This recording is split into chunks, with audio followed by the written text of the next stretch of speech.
So చూద్దాం ఇంకా మీ persons energy ఏంటో. ఎస్, 3 ఆఫ్ పెంటికల్స్ మనకు ఆటోమేటిక్గా వచ్చింది.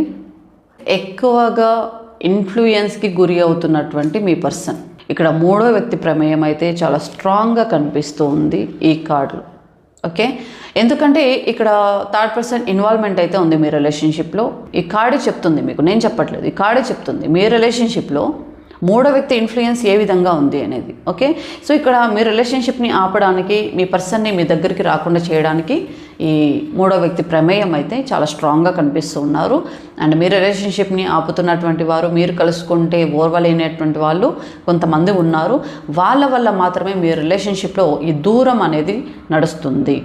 ఓకే, ఎందుకంటే ఒకప్పుడు మీ పర్సన్ మిమ్మల్ని వదిలిపెట్టి ఉండేవారు కాదు, అండ్ మిమ్మల్ని చూడకుండా ఉండేటువంటి వారు కాదు. మీరు కొంచెం బాధపడినా చాలా హట్ అయిపోయేటువంటి వాళ్ళు. ఇప్పుడు ఎందుకు మీ పర్సన్ ఇంత డిస్టెన్స్ అవుతున్నారు, ఎందుకు ఇంత దూరం అవుతున్నారు అనేటువంటి డౌట్స్ మీవి. ఒకప్పుడు మిమ్మల్ని ఎంతగానో ఇష్టపడిన మీ పర్సను ఇప్పుడు ఎందుకు ఇలా దూరంగా ఉంటున్నారు, ఎందుకు మిమ్మల్ని నెగిటివ్గా చూస్తున్నారు, ఏ విషయమైనా సరే ఎందుకు అది గొడవకి దారితీస్తుంది. ఓకే, సో ఇక్కడ మ్యారేజ్ అయిన వారైనా సరే, లవర్స్ అయినా సరే, బ్రేకప్లో ఉన్న వారైనా సరే, మీ మధ్య ఆనంద సిచ్యువేషన్ జరుగుతున్నా సరే, సో దీనంతటికీ కారణము ఒక థర్డ్ పర్సన్ సిచ్యువేషన్.